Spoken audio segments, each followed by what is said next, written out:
পশু পাখির প্রতি ভালোবাসার এক অনন্য নজির স্থাপন করেছেন কুষ্টিয়ার ট্রাফিক পুলিশের সার্জেন্ট মৃত্যুঞ্জয় বিশ্বাস। পেশা হিসেবে পুলিশের চাকরি এমনিতেই অনেক কঠিন, তার উপরে পেশা যদি হয় ট্রাফিক পুলিশের তাহলে তো কথাই নেই। তারপরও কঠিন এই পেশার ফাঁকেই বছরের পর বছর প্রতিদিন নিয়ম করে শত শত পাখিদের নিজ হাতে খাবার খাওয়াচ্ছেন পাখি প্রেমী পুলিশ কর্মকর্তা মৃত্যুঞ্জয়। অভুক্ত পাখিদের মুখে খাবার তুলে দেওয়ার পাশাপাশি পাখিদের জন্য নিরাপদ আবাসস্থল গড়ে দেওয়া, নির্বিচারে পাখি শিকার বা পাখি নিধন বন্ধে জনসচেতনতা সৃষ্টি সহ পাখিদের অভয়ারণ্য গড়ে তোলারও কাজ করে যাচ্ছেন মৃত্যুঞ্জয়। এসব কিছু তিনি করেছেন পশু পাখিদের প্রতি নিঃস্বার্থ ভালোবাসা থেকে। পকেটে টাকা খরচ করে এভাবে বছরের পর বছর ধরে পাখিদের মুখে অন্ন তুলে দিচ্ছেন মৃত্যুঞ্জয়। ছোটবেলা থেকে মৃত্যুঞ্জয় পশু পাখিদের প্রতি একটা আলাদা টান অনুভব করতেন, কিন্তু পাখিদের নিয়ম করে প্রতিদিন দুবেলা খাওয়ানোর গল্পের শুরু 2020 সাল থেকে। তিনি বলেন, তখন করোনা মহামারী চলছে। কর্মস্থল চুয়াডাঙ্গা জেলা ট্রাফিক পুলিশে ছিলেন তিনি। করোনার বিধিনিষেধের কারণে খাবারের হোটেল, রেস্তোরাঁ, দোকানপাট সবকিছুই বন্ধ।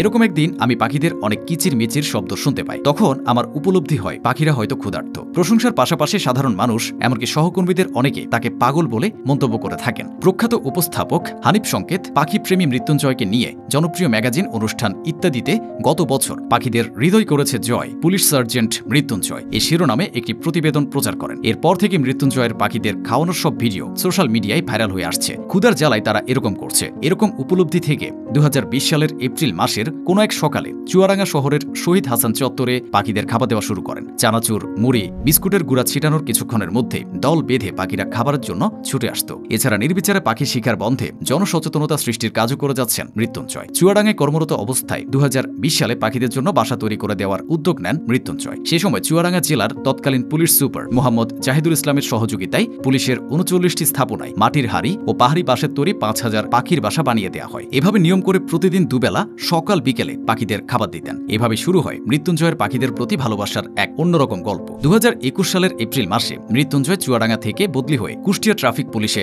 যোগদান করেন। বাসা ভাড়া নেন শহরের চোরহাস মোড় এলাকায়। চুয়াডাঙ্গা জেলার মতো কুষ্টিয়াতেও মৃত্যুঞ্জয় প্রতিদিন সকালে নিয়ম করে নিজ হাতে পাখিদের খাবার দিয়ে আসছেন। তার ব্যবহৃত সরকারি মোটরসাইকেলের দুই পাশের বক্সে সব সময় পাখিদের জন্য খাবার মজুদ থাকে। ভোরের আলো ফুটে বের হতে না হতেই চাবি নিয়ে তালাবদ্ধ বাক্স খুলে প্যাকেট করা খাবার খুলে পাখিদের মাঝে ছিটিয়ে দেন মৃত্যুঞ্জয়। আর শত শত শালিক আর কাক ছুটে এসে খাবার খেতে থাকে। এক অভূতপূর্ব দৃশ্য। শুধু পাখি নয়, পশুদের প্রতিও একই রকম মমত্ববোধ কাজ করে মৃত্যুঞ্জয়ের। গত 16 আগস্ট কুষ্টিয়া শহরের মজমপুর গেটে ডিউটিরত অবস্থায় এক ক্ষুধার্ত বানরকে নিজ হাতে কলা আর পাউরুটি খাওয়াতে দেখা যায় মৃত্যুঞ্জয়কে। প্রখ্যাত উপস্থাপক হানিফ সংকেত পাখি প্রেমী মৃত্যুঞ্জয়কে নিয়ে জনপ্রিয় ম্যাগাজিন, অনুষ্ঠান ইত্যাদিতে গত বছর পাখিদের হৃদয় করেছে জয়, পুলিশ সার্জেন্ট মৃত্যুঞ্জয় এই শিরোনামের একটি প্রতিবেদন প্রচার করেন। এরপর থেকে মৃত্যুঞ্জয়ের পাখিদের খাওয়ার সব ভিডিও সোশ্যাল মিডিয়াতে ভাইরাল হয়ে আসছে। নগরায়নের ফলে এক প্রকার বাধ্য হয়ে পশু পাখিরা খাবারের সন্ধানে দলে দলে ঝাঁক বেঁধে শহরে আসছে। আমাদের সবার উচিত পরিবেশ, জীববৈচিত্র্য রক্ষায় এগিয়ে আসা। মানুষের পাশাপাশি পশু পাখির জন্যও একটি বাসযোগ্য পৃথিবী কাম্য।